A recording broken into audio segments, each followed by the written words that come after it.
Sepertinya gambar saya ini tidak kelihatan, Pak. Iya, iya, Pak. Pak Jul. Jadi Iya, Pak Jul ini sumpah. penampil pertama. Jadi ini kita mulai jam 9, Iya. selesai jam 9 ya, jam 10 kayaknya. Jam 10 lewat sedikit. Baik, Assalamualaikum warahmatullahi wabarakatuh. Waalaikumsalam warahmatullahi wabarakatuh. Jadi ini ujian komprehensif. Jadi ujian komprehensif itu Pak Jul, adalah ujian menyeluruh. Jadi ujian menyeluruh ini mulai dari membaca Al-Quran, selanjutnya menulis Al-Quran, baru yang berikutnya masuk ke ilmu pengetahuannya mengenai ayat-ayat tentang pendidikan, ya. Dan selanjutnya itu implementasi pembelajaran PJBL. Baik, kita mulai dari membaca ayat Al-Quran. Dipersilakan. Surah apa, Pak? Ya, yang mana di ini, yang mana dikuasai?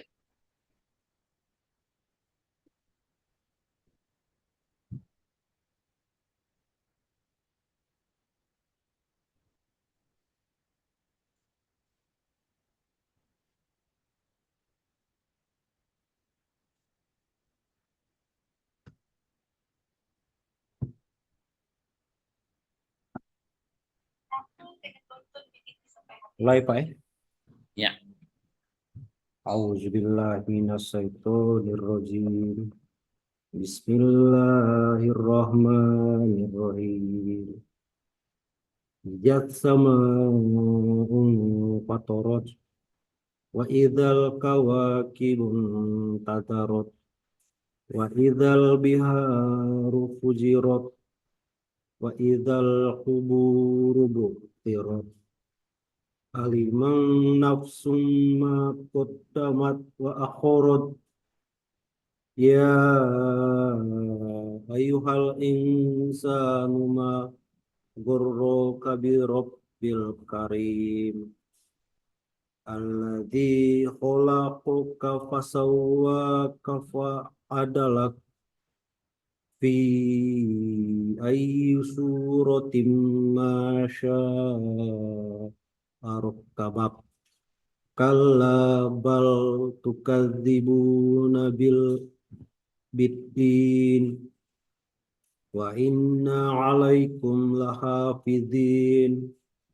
kiraman katibin ya'lamuna ma taf'alun innal abrara lafi na'im wa innal fujjara lafi jahim yaslaunaha yaumat din wa ma hum anha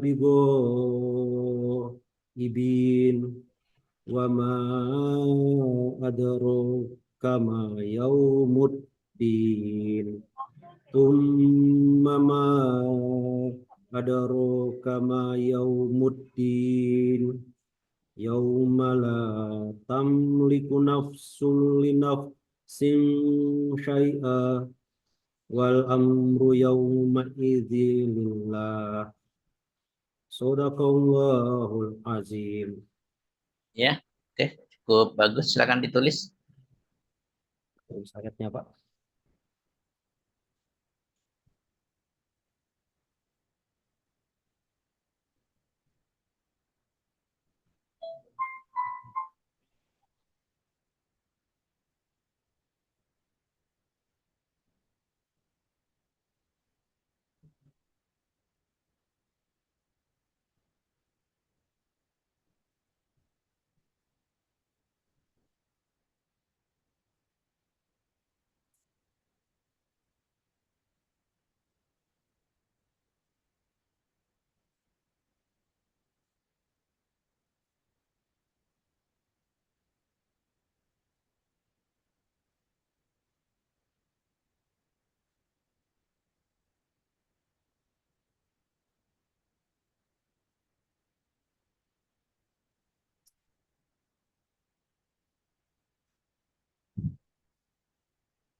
Sudah?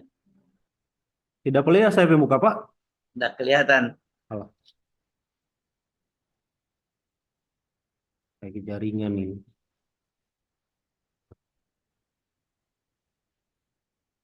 Baru 5 ayat, Pak. Ya, Baru 5 ayat.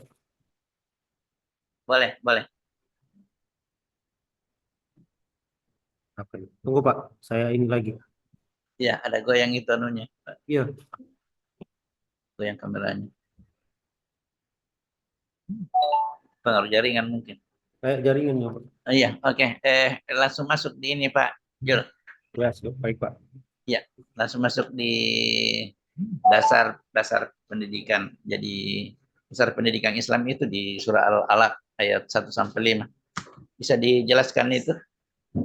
Oke, terima kasih. Jadi Ya, surah ini turun pada saat Nabi Muhammad SAW berada di Gua Hira, dan ini adalah wahyu pertama yang turun, Quran surah Al-Alaq 5 ayat yang menjelaskan tentang eh, baca, bacalah dengan nama Tuhanmu. Di situ sementara Nabi Muhammad sendiri tidak bisa membaca dan menulis. Maka sebagian mufasir itu berbeda pendapat dalam menjelaskan maksud dari Quran surah Al-Alaq tersebut. Jadi dalam hal ini eh, tidak mungkin Nabi bisa membaca, melainkan harus eh, ditunjuk oleh malaikat itu sendiri. Jadi yang dimaksud para mufasir bacalah di sini adalah bukan berarti membaca, tapi pelajari. Bisa berarti pelajari, menggali, atau eksplorasi berdasarkan eh, ketentuan yang Allah telah tentukan. Jadi dalam hal ini dihubungkan dengan pendidikan, maka ayat ini menyuruh umat manusia untuk belajar. Itu maksudnya menulis di sini, membaca di sini dan menulis di sini, artinya di sini adalah eh, diserukan kepada manusia bahwa carilah ilmu pengetahuan, baik itu ilmu pengetahuan yang ada pada manusia itu sendiri, di sekitar maupun eh, di alam. Contohnya yang membuktikan bahwa kita perlu mencari ilmu pengetahuan yaitu dengan cara bagaimana kita berpendidikan. Contohnya dengan kita melaksanakan perkuliahan sekolah itu adalah menjadi perintah bagi kita, bagi Allah, untuk kita dan uh, Rasulnya. Bukti bahwa surah ini menjadi penting adalah dihubungkan dengan ayat yang lain. Contohnya kalau tidak salah dalam Quran surah Ar-Rahman ayat 33 itu, wahai manusia, sesungguhnya, wahai jin dan manusia, sesungguhnya kamu tidak akan bisa melintasi langit dan bumi kecuali dengan kekuatan atau sultan. Nah, yang dimaksud kekuatan di sini adalah belajar atau ilmu pengetahuan itu sendiri. Jadi bagaimana orang bisa melintasi bumi dan langit sementara orang tidak punya kekuatan. Sementara kekuatan yang dimaksud itu adalah ilmu pengetahuan. Buktinya manusia dengan mencari ilmu, dengan berpengetahuan, setidaknya walaupun baru sampai di bulan, penjelajahan ataupun belum sampai ke langit kedua atau baru langit pertama, itu telah membuktikan bahwa manusia benar-benar telah berpikir, telah mencari, telah melakukan pendidikan itu sendiri, ilmu pengetahuan itu sendiri. Saya kira begitu, Pak, yang bisa Iya, saya jelaskan. iya. Oke. Kita masuk di implementasi pembelajaran PJBL. Silakan. Oke, terima kasih. Eh, Assalamualaikum warahmatullahi wabarakatuh, adik-adik. Bagaimana kabarnya adik-adik? Baik, alhamdulillah. Mudah-mudahan adik-adik sehat walafiat dan bisa mengikuti pembelajaran Pak Guru pada hari ini. Oke, dengan tidak membuang waktu, Pak Guru ingin menuju satu orang untuk memimpin doa. Silakan adik Dedi memimpin doa. Oke, terima kasih adik-adik telah memimpin doa. Kemarin kita telah belajar tentang eh, bab 2 tentang Syu'abul Iman. Nah, sekarang kita akan ke materi berikutnya yang masih berhubungan dengan Syu'abul Iman, yaitu tentang akhlak masmumah atau akhlak-akhlak yang perlu dihindari atau akhlak-akhlak yang tidak terpuji yang perlu dihindari, yaitu berfoya-foya, ria, sum'ah, dan hasad. Tapi sebelum itu, Pak Guru ingin mengambil absen dulu. Mungkin ada yang tidak hadir pada hari ini. Oke, terima kasih sudah menyampaikan kehadiran adik-adik. Jadi pada hari ini sebelum kita masuk ke materi, Pak Guru ingin menanyakan, Pak Guru ingin buat ice breaking sebagai bus pertanyaan. Bagaimanakah? Jadi silakan adik-adik antrian berdiri di depan kelas secara berurutan dan menyebutkan eh,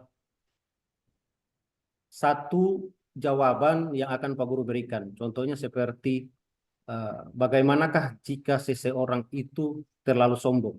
Jadi silakan dijawab satu kata saja atau dua kata secara bergantian. Oke? Oke, terima kasih kalau mengerti.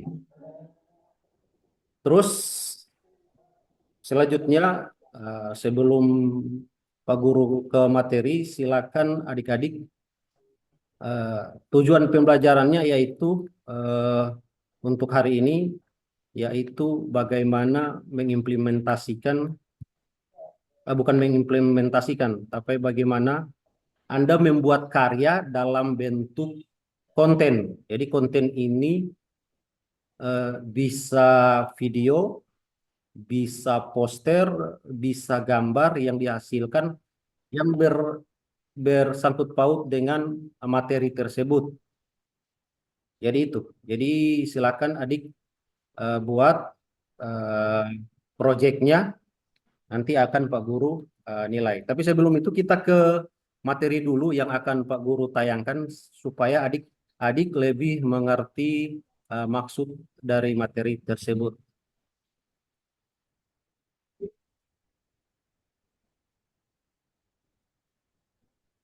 Jadi Pak Guru nanti perlihatkan ini ada tayangan.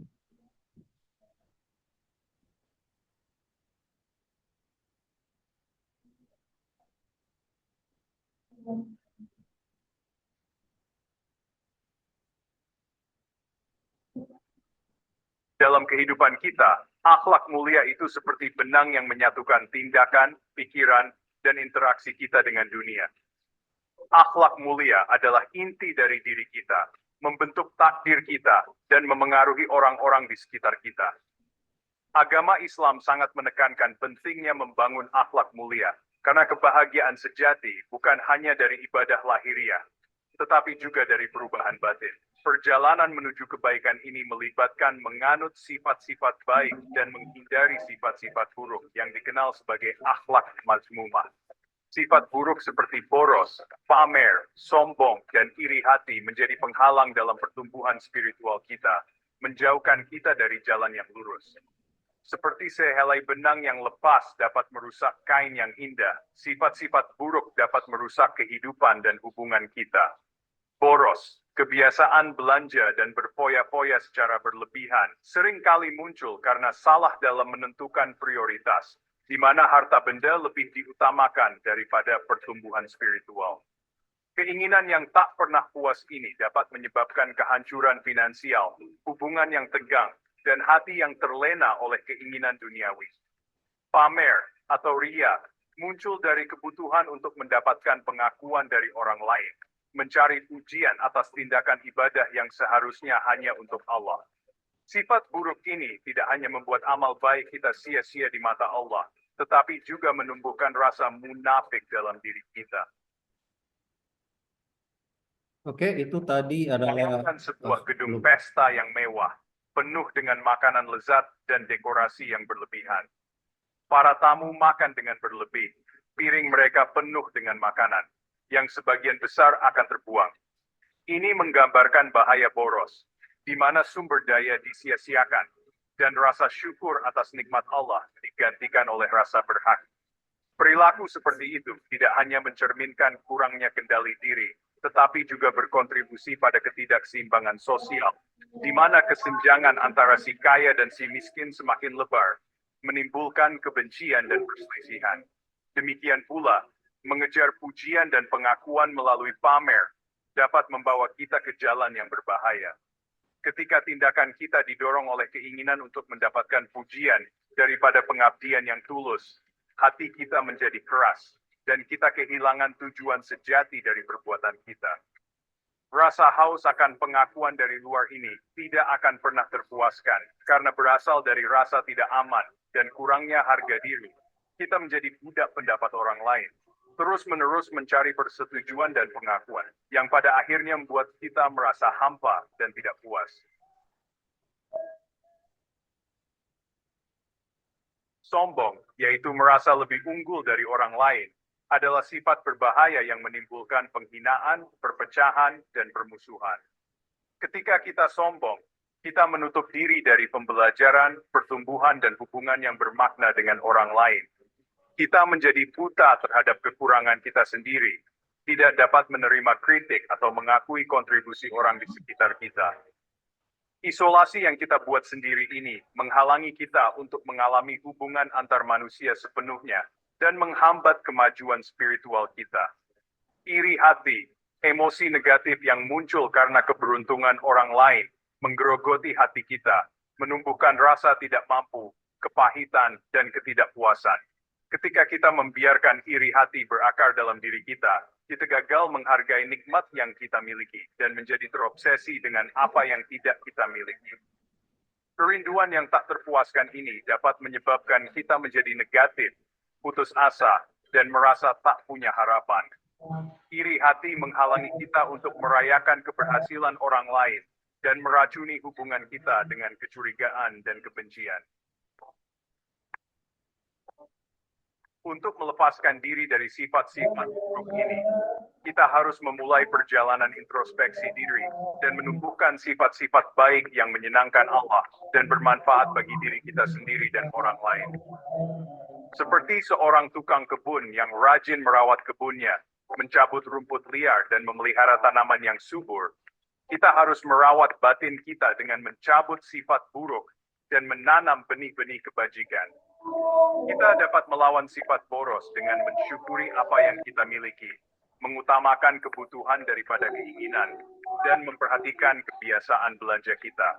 Daripada mencari pengakuan dari orang lain, marilah kita fokus untuk memurnikan niat kita, hanya mencari ridha Allah dalam semua yang kita lakukan. Untuk mengatasi kesombongan, kita harus menumbuhkan kerendahan hati, menyadari bahwa semua yang kita miliki adalah anugerah dari Allah. Kita harus berusaha belajar dari orang lain, menghargai kelebihan mereka, dan menawarkan dukungan kita dengan tulus. Terakhir, kita dapat melawan iri hati dengan merasa cukup, menghargai nikmat yang kita miliki, dan merayakan keberhasilan orang lain. Ingatlah, kebahagiaan dan kepuasan sejati bukan berasal dari harta benda atau pengakuan dari luar, tetapi dari hati yang damai dengan Allah dan selaras dengan ciptaannya. Oke, itulah adik-adik, tadi adalah video tentang materi tentang menghindari akhlak mazmumah yang dijelaskan di dalam video. Kita ke materi. Jadi adik-adik, Pak Guru akan membagi Anda dalam 3 sampai 4 kelompok. Jadi setiap kelompok ini silakan memilih materinya. Dari tema akhlak mazmumah ini ada hidup berfoya-foya, ria, sum'ah, takabur, atau hasad. Nah, jadi adik-adik silakan pilih materi mana yang menurut adik-adik paling gampang. Setelah adik-adik pilih, silakan adik buat cari contoh. Jika adik ingin mencari tentang hidup berfoya-foya, silakan adik buat tentang konten video bagaimana hidup berfoya-foya itu. Atau adik-adik silakan mencarinya di media sosial kayak Facebook, IG, atau TikTok. Nah, begitu juga adik-adik yang lain, yang kelompok lain, silakan cari materinya. Itu ada 4 di situ, ada hidup berfoya-foya, ria, sum'ah, takabur, dan hasad. Silakan dipilih materinya. Terus silakan adik pilih apakah membuat konten video dalam kehidupan sehari-hari. Setelah mungkin adik habis dari sini, keluar dari sini, silakan adik mungkin buat konsepnya dalam bentuk video tentang cara menghindari 5 dari akhlak mazmumah tersebut. Atau adik-adik silakan bisa buat poster yang menunjukkan bahwa menghindari contohnya penyakit hasad. Adik buat dalam bentuk posternya tidak terlalu besar lah, yang pasti bisa dipaparkan di dalam kelas.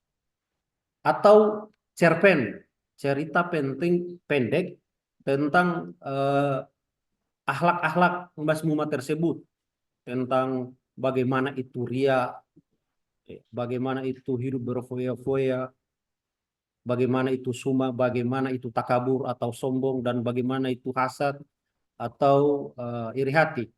Jadi silakan, Pak Guru beri waktu Anda 20 menit untuk mengerjakan, membuat konsepnya dulu.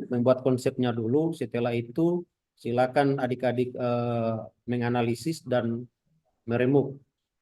Setelah itu Pak Guru akan melihat, menilai apakah ini cocok, apakah ini boleh. Pak Guru akan nilai itu. Jadi silakan Pak Guru, kasih waktu 5 menit. Proyek ini tidak bisa dibuat dalam 1 kali pertemuan, tapi itu dibuat dalam 3 kali pertemuan. Jadi pada hari ini kita akan membahas perencanaannya saja. Nanti pelaksanaannya itu di luar jam pelajaran, karena namanya membuat proyek itu tidak bisa di dalam kelas atau dibatasi cuma 2 kali pertemuan atau 2 jam pertemuan. Itu harus dibuat di luar mata pelajaran. Makanya Pak Guru kasih waktu itu 3 kali pertemuan atau 3 minggu. Setelah minggu ketiga silakan adik-adik mempresentasikan atau memberikan. Kalau untuk video silakan adik-adik buat di YouTube, terus bagikan linknya kepada Pak Guru. Atau bisa saja kalau itu bentuk video short atau video pendek dan Anda buat di Instagram atau di TikTok atau di Meta atau Facebook, silakan adik-adik upload dan itu ditandai ke Pak Guru sehingga Pak Guru bisa membukanya dan menilainya. Kalau adik-adik membuat dalam bentuk poster, itu nanti bisa adik-adik jelaskan atau presentasikan di depan kelas itu pada pertemuan ketiga di depan kelas kita akan itu. Begitu juga dengan cerpen. Jadi silakan adik-adik tuliskan cerita pendek, nanti kita akan bahas atau presentasikan kelompoknya di depan kelas. Oke, mungkin karena waktu sudah mau habis, jadi mungkin dari adik-adik ada yang bisa menyimpulkan hasil materi pada hari ini. Mungkin silakan diberi kesempatan kepada kelompok untuk menyimpulkan materi. Oke, terima kasih atas kesimpulan materinya atau refleksi materinya. Untuk mengakhiri pertemuan pada hari ini, marilah kita tutup pertemuan hari ini dengan mengucapkan alhamdulillahirabbil alamin. Alhamdulillahirabbil. Oke, jadi sebelum Pak Guru mengakhiri juga, Pak Guru titip ada tugas yang akan dibuat di rumah untuk juga dikumpulkan minggu depan sebagai hadiah buat adik pulang ke rumah. Mungkin cuma itu. Assalamualaikum warahmatullahi wabarakatuh. Waalaikumsalam warahmatullahi wabarakatuh. Ya. Project Pak itu. Ya, silakan mundur Pak Jul. Ya Pak. Silakan mundur. Sudah? Oke, terima kasih atas penilaiannya Pak. Oh ya Pak, saya untuk hari ini